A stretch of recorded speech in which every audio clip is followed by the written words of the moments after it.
Tēnā koutou katoa, ngā mihi nui I tēnei rā, and welcome to our 5th and final Conservation Week live stream, where we are in the Allan Herbarium, which is home to New Zealand's largest collection of plants. We're joined by Ines, who is the collections manager, and Sue, who is the curator of the Cryptograms, which is housed in this collection as well. What we're going to do is have a tour of the facility, and then we're going to have a look at some very special collections which date back to the 1800s. So there's some very special specimens inside this building. Let's have a little look. Hello, thank you, and welcome to Come Through My Collections, our collection.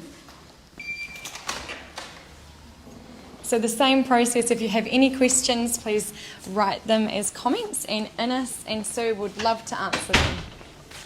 In here, we are preparing our material for the collections. This is a dry herbarium workroom where we prepare the voucher material. Here we have an example of a plant which is presently being prepared to be sent on loan to Wellington. A researcher is interested in to see some of our specimens. And our herbarium material is mounted on acid-free paper and strapped onto the sheet with linen straps. Of course, it's very important to have all the label information. And when I talk about a specimen, it usually refers to one of these sheets. Except when we talk about cryptograms, they're slightly different, but Sue will tell you about them a little bit later. So this is where all the material comes in and is prepared, is put the labels on them and everything like that. As you see in this corner, a lot of the material is still awaiting to be prepared. That's just a newsprint here. We clean the material, we take the dirt off. That's just scraps which will be disposed of. And within these newsprints here, we have the material which is just getting ready to be mounted and turned into herbarium voucher material. So the herbarium is here at the Lincoln site for Manaaki Whenua. How old is it? So the herbarium itself goes back to 1928. It was founded in 1928 by H.H. Allan, but it didn't start out in Lincoln. It started out in Palmerston North. It moved to the Lincoln site after it has had a little time in Wellington. Moved to the Lincoln site in 1960. So we are going back on site till 1960, but the founding date is 1928. Comes through here. This is where the material, all the material starts out. This is our herbarium wet lab or wet preparation area. If we get fresh plant material in, which is still freshly ground and wet, we prepare herbarium presses, and the presses are going into the dryer. I can show you.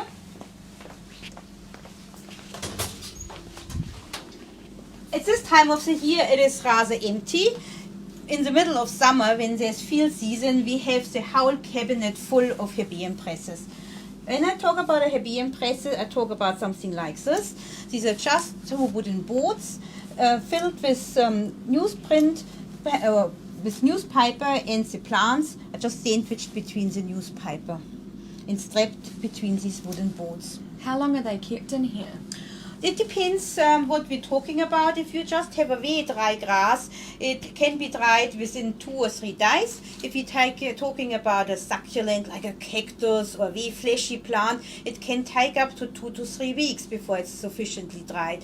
We have to make sure the plant is really dry, otherwise it can get moldy when we take it out here too quickly. So once they've been in here in the dryer, where do they go next?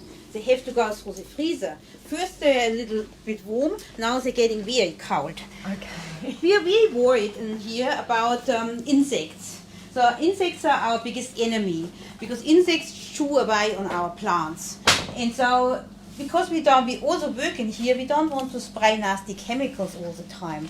So what we do is using a minus 20 degrees freezer to kill the insects or anything else which we don't want in this facility. We usually do not put humans in here.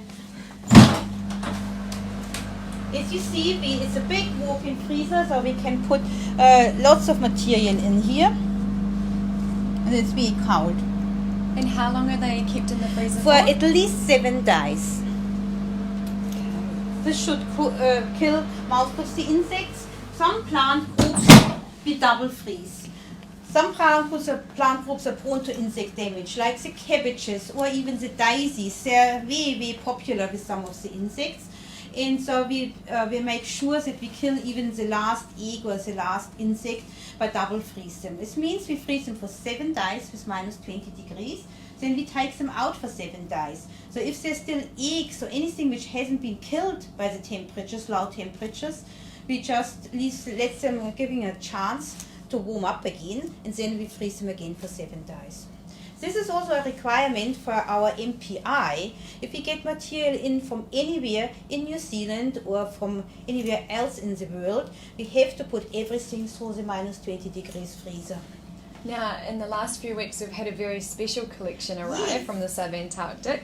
It looks like they have been through the freezer. Yes. What do we have here? So this is very exciting for us because we just received from the Canterbury University about almost 10,000 plants from not only from the subantarctic, but a lot of these come originally from the subantarctic. And we have here a few of the bags which just been through the freezer. We had them out here for a few days because we see to thaw out, which is quite important. And we haven't even looked at them yet. Oh. So we just want to open them here on our live stream because Sue and myself are very excited what we can find in here. What should we open, Sue? Oh, Cryptograms, please. Well, Auckland Island? Are those Auckland Island lichens? This box or bag contains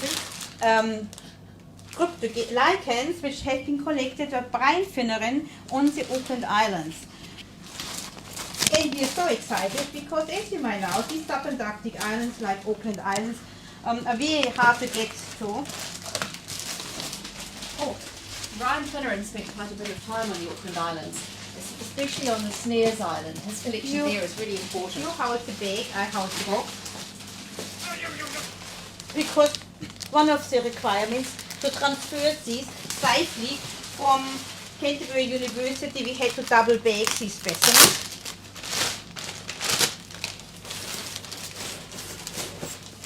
It's a lot of rustling. Oh, now we've got... Cut the... I'll do the honours. So you haven't opened these No. before? They've just arrived? We haven't seen them. They probably haven't seen the light of day for decades now. Excuse me.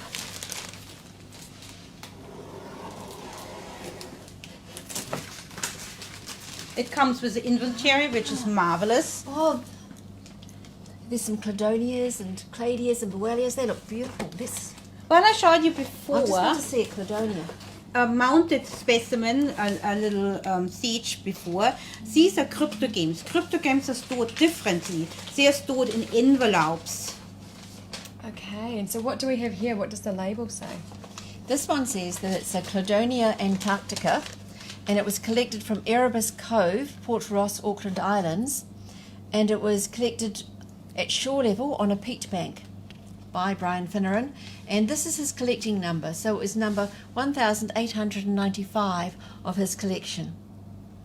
And it was collected in 1966. 1966, and it was identified by a chap called Dodge in 1967. Very cool. So having these on board now makes us one of the largest collections of the subantarctic. That's correct. Put that there? So while we specialize on material collected in New Zealand, we also prize ourselves to be one of the largest collection housing subantarctic island specimens. As you see, Sue is getting very excited here because I need to open that one up, unfortunately. But let's have a look at something else. It's difficult to see them through these bags, unfortunately, but you can see that there's a lichen growing all over the top of that rock. That's a Lichenora specimen.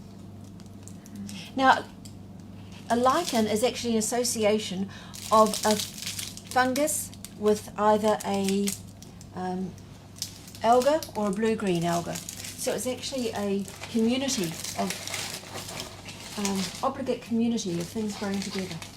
So thank you very much for opening these up for us. Let's have a look at how they are stored in the herbarium. comes through.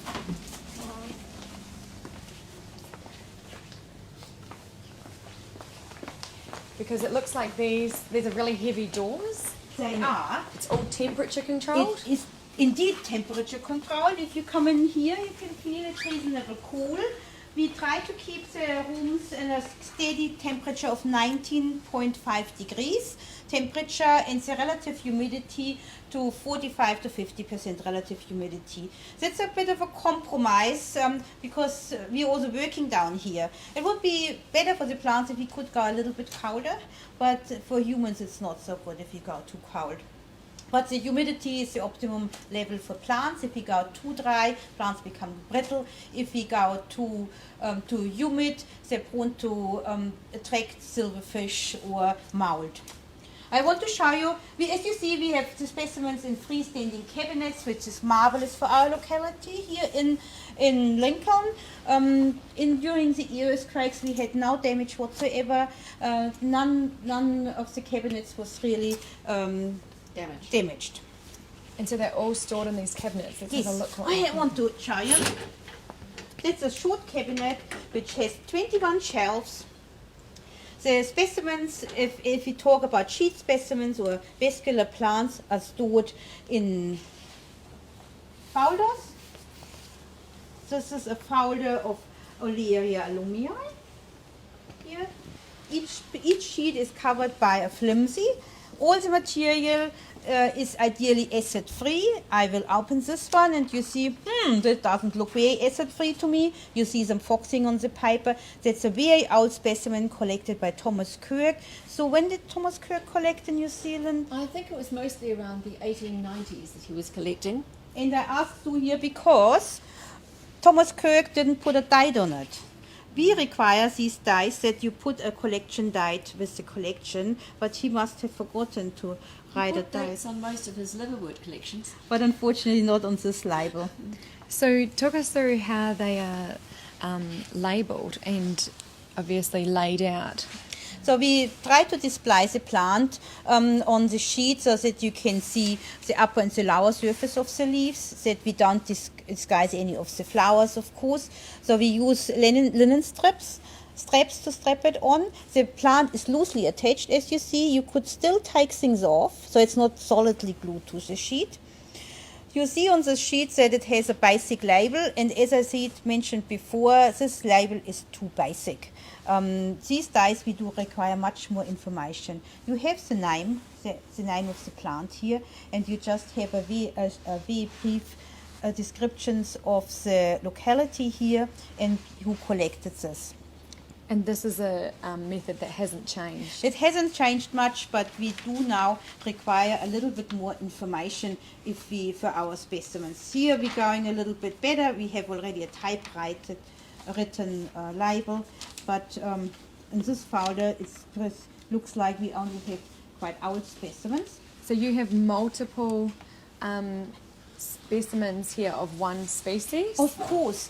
We are little hoarders here in the herbarium. We want to collect every variation of this plant. We want to have one with big leaves, one with little leaves. We want to have them from all over the country. We want one from North Cape and we want one from Bluff.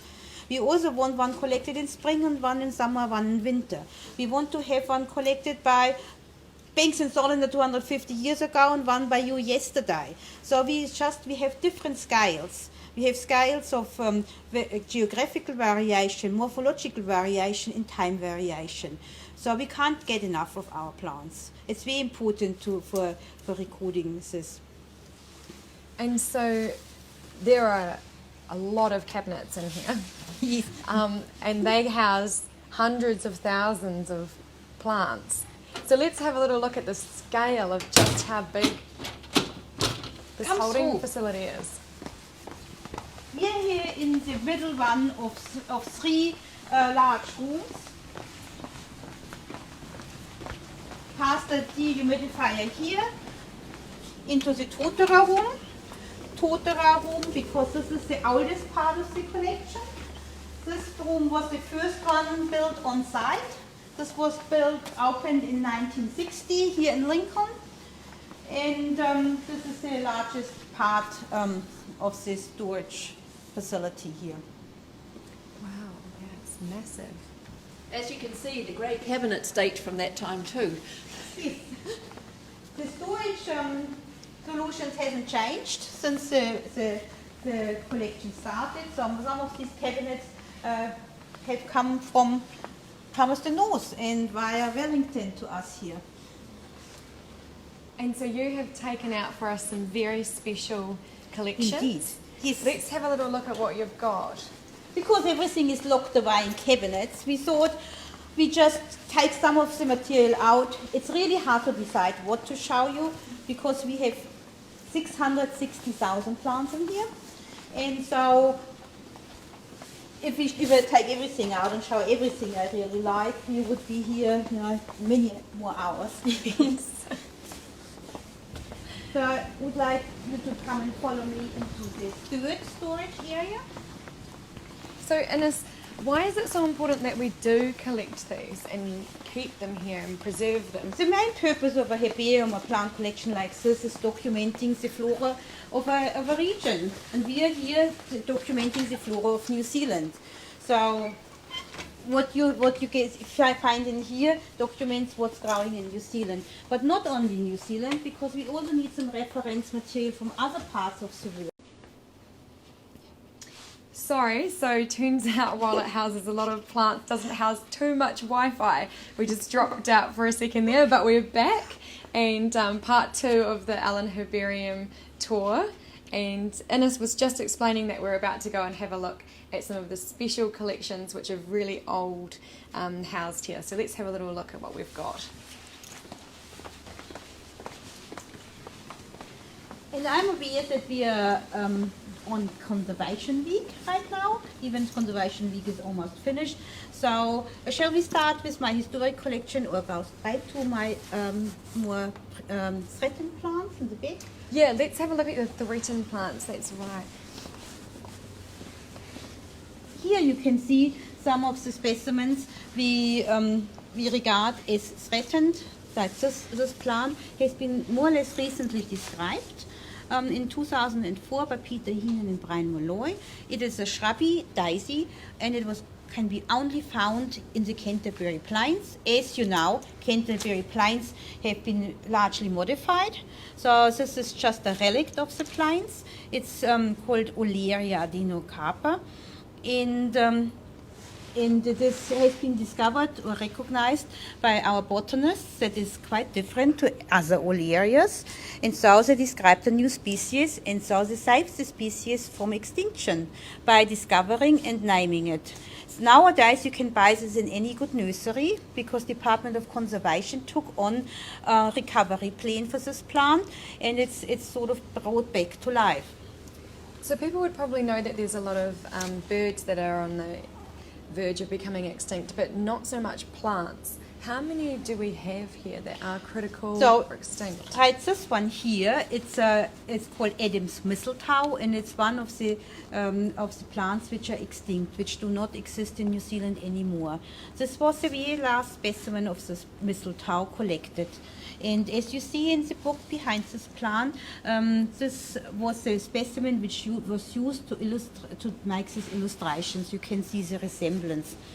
We have 10 plant species regarded as extinct at present, but I would say the number is higher because a lot of the plants which are rare and endangered are not even recognized yet. It's our job to actually describe these species and help them to be preserved for future. And so there are a lot of plants in New Zealand that haven't been recognised? Not a lot, but we describe several new species per year. And it's not that much in the showy vascular plants, but so you know a number about the cryptograms. A number I was given just 2 or 3 years ago for the number of liverworts that are described each year. It's about 10 each year. And we are only talking about liverworts. If you think about all the lichens which hasn't been described, or the mosses. So it is a considerable number of plants we're still discovering.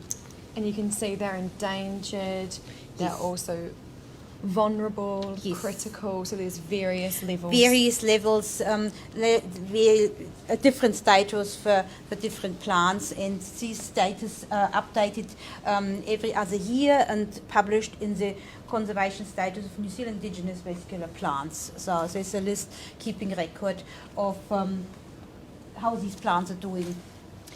And so we also have some very old plants. Yes. And a special collection from Captain Cook's journey and his first journey to New Yes. Zealand. Talk us through what we have here. So this is a small selection of plants collected on Captain Cook's first journey by Joseph Banks and Daniel Solander. This is our pride of joy. These specimens you see here are 250 years old. These are the first collections known of these plants ever. And we usually store them away in a fireproof safe because they're very precious, and they're documenting definitely what has been here in New Zealand before Europeans arrived. So this is our first 0.0 of Yes. what it was in New Zealand, what was Yes. native and already growing here before That's correct. Europeans. And if you see, it's just amazing thinking about common plants, like here we have Manuka, here we have Pittosporum tenuifolium, very common plants, but this is the first record ever. So these are the first plants of these species ever collected. And it's amazing. Yeah, they look so good. It's amazing if you think they are 250 years old. So we have a set here at Manaaki Whenua Landcare Research Allan Herbarium of 92 of these specimens. There are more in New Zealand, so Te Papa and Auckland Museum hold a few more of these specimens, they're, as I said, quite important for us. So Banks and Solander would have played a key role in the naming of these as well? Unfortunately, they do not have a huge impact on the name giving of the plants, because a plant can only be named if you publish it in scientific papers, and Banks and Solander didn't do this. Well, they collected, they collected it, but the proposed name, Solander wrote up descriptions, but they never got published. So it's no good if you have just a handwritten note and locked away in the British Museum. You actually have to bring it out to the wider community and have to publish this. And it was never done by Banks and Solander. So later researchers used these specimens and used the handwritten notes by Solander to publish names and to name these species. So while they were collected and taken back on the ship, they were brought back to New Zealand and used for research purposes. Yes, that's correct. Mm-hmm. Why they're here. Yep. It's really nice to have them back. So How long have they been back for? So we got our set of 92 specimens in the late 1980s. So it's just more or less recently we received them back from the British Museum. Okay, and we've got some pretty cool looking seaweed behind us. So you don't just keep small plants, you've also got big plants. And I pass over to Sue I was just now. going to say, these are a real problem for filing. They don't fit neatly onto a sheet and into a cabinet, so we have to put them in special boxes. This one has been glycerized, so it's actually a little bit soft still, which is rather nice, but sometimes if they're flat and dry, they don't look as nice at all. But we do have seaweeds that, as you can see, a bull culp is a wee bit awkward to keep, but we've got another one here that actually came from the subantarctic islands. This one came from Auckland Island. It's a lot smaller, so it's very convenient and cooperative and fits on a sheet so that we can file it in a cabinet. Very kind of it to grow so small. So here we have collections from the subantarctic islands. Yes. And this is your specialty. So talk us through what we have. Well, I got out a collection of lichens and liverworts and mosses to show basically I haven't been down there, I'll say that. I haven't been down there, but apparently there are quite a lot of cryptogram formations that you'll just see, because instead of having big plants, you'll have these kind of plants as the main community, and so you'll find things like these stictors. This one it's really hard to see here, but apparently Rhizocarpum geographicum is quite common down there, and that's found all over the world. I think it's rather pretty, which is why I was quite keen to show you. Can you actually see that? The beautiful yellow and black contrast? I know what to say. It is so, for us it's so beautiful to have these specimens here. Sue and myself, we might never get down to the subantarctic islands. Maybe we will, but we haven't been yet. But we have the subantarctic island brought to us by collectors. So we're very privileged working here. So we don't have to go anywhere, and we don't have to freeze and fight with penguins or sea lions. We have the material here. So, and is when you say collectors and they come and bring you this material, is that people who have gone on particular, journeys there to collect for research purposes, or is it something that anybody, if they find something, they can sort of collect around New Zealand? It depends. You cannot, as a private person, travel to the subantarctic islands these days unless you join a tour. So special places in the world or in New Zealand you need to do a proper excursion or expedition. Other parts of New Zealand, like just out there on the footpath, you can collect, and everyone can collect. And some of these plants out there are equally important as the ones collected in the subantarctic. So we actually accept material from all over New Zealand, from all over the world, and we are quite keen to enhance our collection with material like this. So might tell you more about the different collecting trips to the subantarctic. There's a book I put out over there, which is perhaps not very easily photographed, but the first botanical trip to the subantarctic islands was in a voyage from 1839 to 1843 of the Terra and Erebus ships, and some books were published about those, but that's the Terra that they found in Canada just recently. They've just found where the boat actually sank when it was trying to find the Northwest Passage.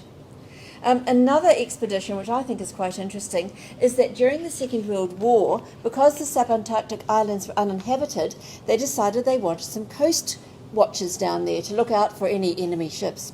So they sent some people down pretending that they were doing scientific research.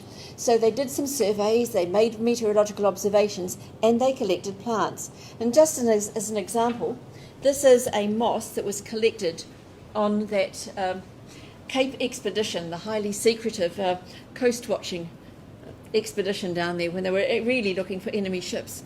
I don't know that they found any enemy ships.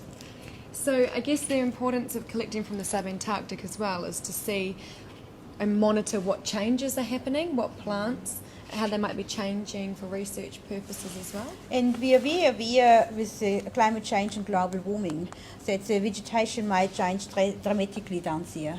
It's not just that we are losing our seabirds, the penguins, etc. We might lose some of these plants too. So it's very important to monitor what has been there. At least we would like to know before we lose it.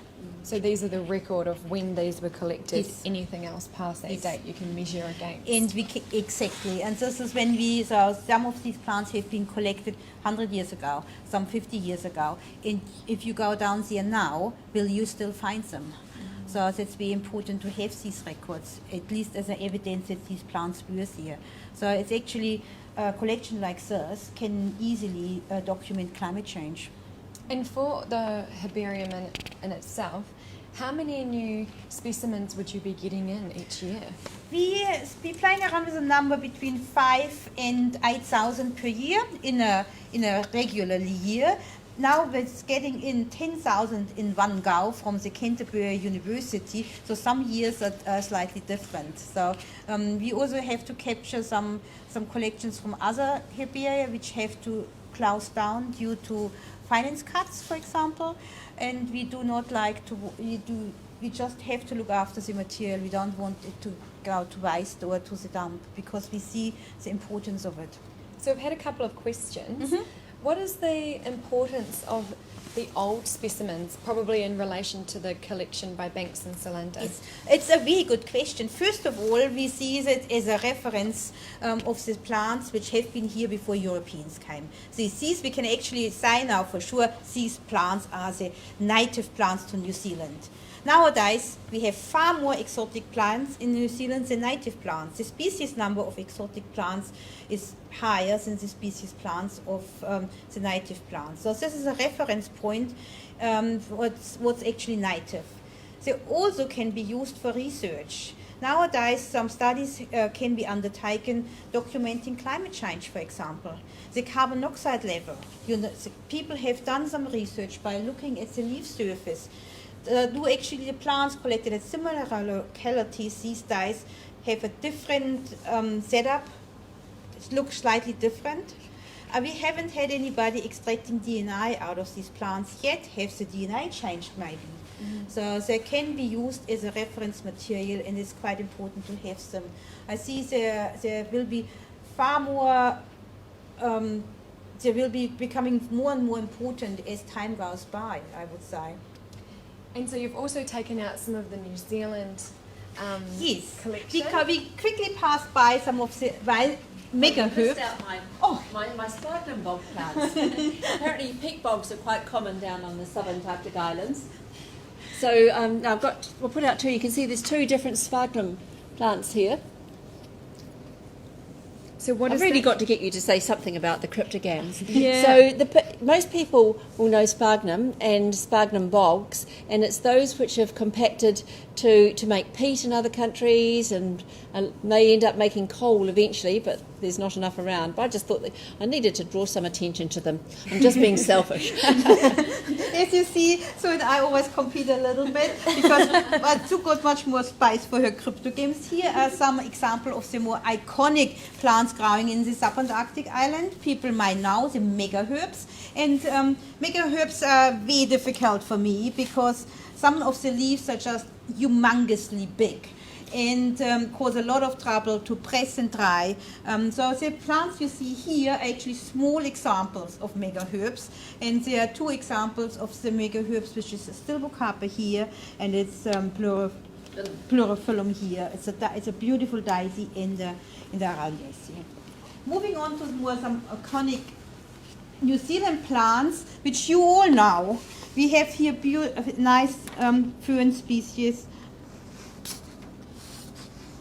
You might know curry disease, curry dieback, you might know Tanimerhuta. We don't need to fell a curry tree.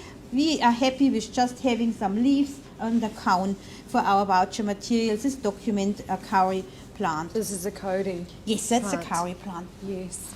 What else do we have here? So we have the plant called commonly as Rangiora, and you see this is a beautiful specimen because you have the leaf mounted upside down so that you can see the woolly surface, lower surface of this plant. Corphi Something keeps that people being would well. really notice. It's surprising.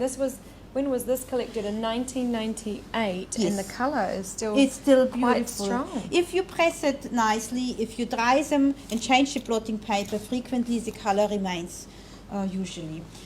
Some of my favorite plants, and within 660,000 plant specimen in total, I do have some favorites. Yeah, the vegetable sheep. And we have here three representative of two different genera. This is a specimen of Hastia, and this is a specimen of Raulia, and this is also a specimen of Raulia.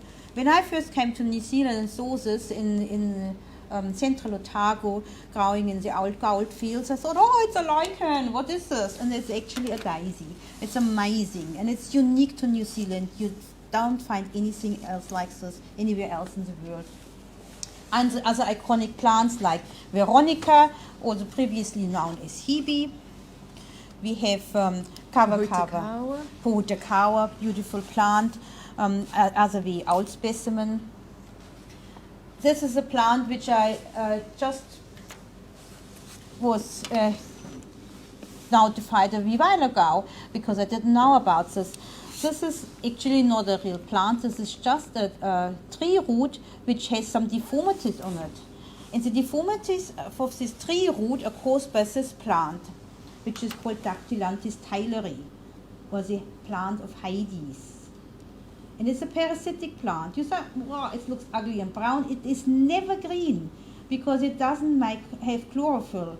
So it needs to suck out some sugar out of a tree. So where this plant pierces a tree root, the tree says, ouch, and makes this beautiful rose structure. It's a very interesting plant because it's known that this plant is pollinated by New Zealand ground-dwelling bats, and it also has been found in the pollen of this plant has been found in fossilized kakapo poo. So you see, our plant specimens, one specimen can be used for so many applications. This one has been has been researched for pollen. So there have been 2 pollen slides made of this specimen. Mm-hmm. Other plant specimen has been extracted for DNA or looked at the morphology. So it's multiple use per specimen. I do love my seed balls. This is a humongous spiky ball of rupiah seeds. That's solid of seeds. And there's a most fascinating story is that this ball was washed up locally here at Lake Ellesmere, Lake Waihora. And a local fisherman gave it to me and said, "What's this?" And we identified it as a ball of seeds of this plant rupiah. Quite recently too. It Yes. was in April 2017. But this plant went extinct in the Lake Ellesmere or Lake Waihora in 1967. In the 68, sorry. In the Wahine storm. So how can these balls still be washed up? So there is still seeds of this plant on the bottom of the lake, and in storms they form these big balls. Oh, so the seeds have just been gathered up. Yes, in a because storm. you see in this plant here in this Herbarium specimen that they attached to the stalks, and you see little stalks in the ball, so they just form these seed balls. So we've had another question. Yep. Is there a list of plants that would be helpful to collect by members of the public for the Allan Herbarium? This is a good question because we are actually about to want to follow this up, because we don't have a list yet, but we would love to do a little bit of a gap filling.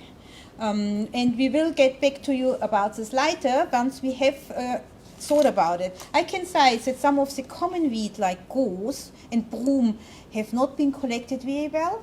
So you might say, "Oh, look, there's a daisy, and it's very common, and I see it everywhere." Okay, especially these common plants are the ones we haven't collected very well, because people are more interested in something rare, unusual. But the most common ones, which we would like to document where they appear, are underrepresented in a collection like this. So what do people do when they want to collect something? Is it out with the secateurs and they just chop any piece off, or are there some requirements for what they need to do? Yes, because the first thing is our specimens should be identifiable. So after you pressed them and submitted them or brought them in to me, and it's just one leaf, and I said, "I don't know what it is." So you should submit characters which are unique to this plant. So one requirement is they should ideally have some flowers or fruits in some material which enables us to identify it, and identify it even when it's a specimen like this. Look at this. If you just give me this one, well, it's some grassy kind of thing, and it's really hard to identify what it is. So you do need actually the inflorescence of it. Sometimes, like this is a specimen of toy, New Zealand native toy. It is hard to fit everything on one sheet, so we have an I and the B sheet and the C sheet here. But we definitely need the inflorescence to identify this particular toy. And so because we're based in Lincoln and people might want to collect from all around the country, do they take a certain amount of the specimen and then put it in a bag, send it to you with the information like where it was collected and by who, or how does that process work? So I do accept both dried material. So if you want to have a go and press and dry your material, I'm happy, and it's easier for posting. But plants also keep very well if you put them in a sealed plastic bag and send it, and then we can actually, when we put it into Herbarium press, press it, we can already see how we want to arrange it. So I accept both dried and pressed material. And how specific do they need to know where they collected it from? Oh, that's very important. So these days, the collection information is very, very essential, and I would love to have grid reference with it, or a georeference, or a GPS reading. So, but not only a number, I also want to say it was collected in this street, or on this creek, or on top of this mountain. So I want a locality description, but I also would love to have a GPS reference or a grid locality georeference. And so you've been making some resources based on these plants, the flora, e-flora. Should we have a little look? They've also been digitized? We do, as I mentioned, we have 660,000 plants here. Not all of the label information is captured yet, but about 50% of this entire collection is already available online. And you can look up the label information online in our SCD, Systematic Collection Database. Just go and Google Systematic Collection Database and you will get directly to our main database of the herbarium, and then you can visit our collection. Some of the specimens have been digitized. This means they have been photographed with this equipment here, scanned or photographed. They are quite popular these days because people want to see the specimen and not just the label information.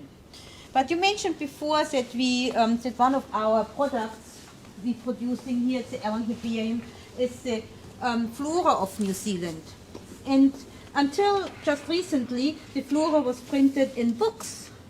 These books are nice and you can read them, and they're very difficult to read and they're not very entertaining. You don't have any pictures in it.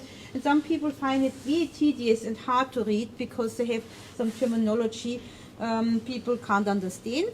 So you have to be a little bit of an expert to read these floras. Then we said, hey, we can do better, and we moved on from these books to an online version of the e-flora or electronic flora. And that's something we are quite proud of. We are producing not only the flora of the reproducing of the seed plant, but also of the mosses. And so is very much involved in this. And the moss flora of New Zealand, and they are beautiful. I just show you a little one. You have all the bells and whistles of a proper flora. You have the nomenclature, the descriptions, but you also have some illustrations, beautiful line drawing of the mosses. Those line drawings are chosen to show the special features that you need to identify those mosses. And as you can see, you often need a microscope. So Allan 5 is the author of the moss flora, and so is one of the main editors of the moss flora. And in the vascular flora, and I would like to show you one of our latest treatments from June 2019. Here, one of our staff, Kerry Ford and Paul Champion, treated the nymphales, which includes all the introduced water lilies. Look, they're beautiful, but actually we don't want them in here because they're introduced plants. But so we have a lot of weeds collected do. here as well. And they are not that well documented in the old floras because they haven't been recognized or they haven't been here. So it's important to keep up to date. And the new e-flora format also gives you the localities. So this particular water lily here only occurs up north, and each of these little blue spots represents a herbarium voucher. Where do people go to find these resources? These are free, available for everybody online. You just go onto New Zealand Flora and you .info. And thank you so. And then you can get to all of these. You can either look at the PDF format like we printed it, or on the online version. Well, thank you so much for such a detailed and in-depth tour of the herbarium here. It's so appreciated. If anybody has any other questions, please comment them as you think of them, and we will do our best to answer them, and Ines and Sue will also answer. So thank you so much for your time. Thank you to everybody who's tuned in to watch all of our live streams. We hope you've enjoyed them. Ka kite anō koutou.